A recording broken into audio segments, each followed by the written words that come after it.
wasiirka wasaaradda kalluumaysiga iyo kheyraadka badda ee Somaliland Cabdilaahi Jaamac Geljiri ayaa saaka guddoonsiiyay kalluumaysatada Berbera 70 kamid ah oo u xidhmay tababar xirfad kalluumaysiga ah oo iyagu rag iyo dumarba isugu jira waxaana hawshan isku soo dubariday ururka wadaniga ah ee la yiraahdo Gaafo tababarkana siiyay xirfadlayaasha kalluumaysatada ah ugu horreynna waxaa halkaasi ka hadlay wasiirka kalluumaysiga iyo kheyraadka badda ee Somaliland Cabdilaahi Jaamac Geljiri dariitan maanta ka soo qalinjibisay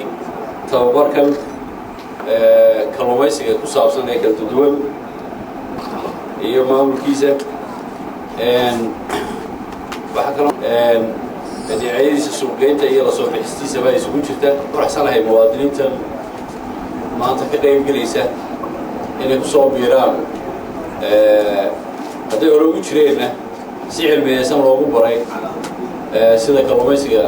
loo sameeyo iyo hababka kale kala duwan waxaa iyaguna xafladda kalluumaysiga qalabka lagu guddoonsiinayay hadal ka soo jeediyay barasaab ku-xigeenka gobolka Saaxil Khadar Cali Cilmi iyo waliba ku-xigeenka duqa magaalada Berbera Cabdi Jaamac Faduul iyo dhammaan martashada kale iyo dadka aqoonka faa'iidadiisa uu leeyahay waynu wada garanayna laakiin problemkeena isla waxa weeyaan dadkeena ma isticmaalay maadaama wasiirka oo dhageysanayo ka hadlayay hawl sano kala kalluunka wuxuu balmaalin aynu cunno ana waxaan leeyahay reer Berbera balmaalin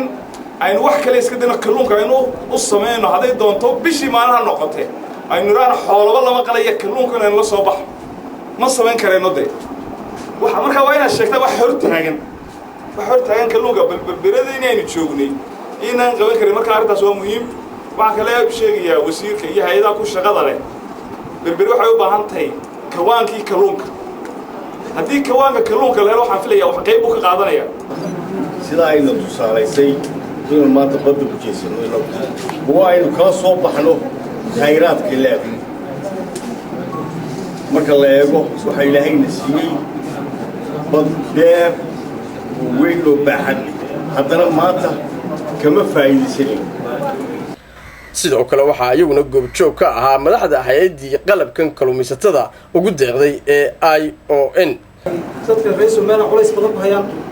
in dadkii culayska laga furmo oo wax loo qabto ayaa lagu talagalay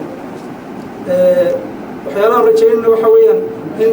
mashaariicda noocan oo kale mashaariicda mustaqbalka soo socda ay miradhal u noqdaan salaan 2009 December maraan halkan imi warbixin ayaan ka qaaday halkan marka warbixintii markaan hay'adii ku celinay kala caalamiga waxay yiraahdeen dadka reer Somaliland badanaa ma kalluumaystaan warbixinta kala keentay faa'iideysnaya in 70 qof 20 hablood iyo in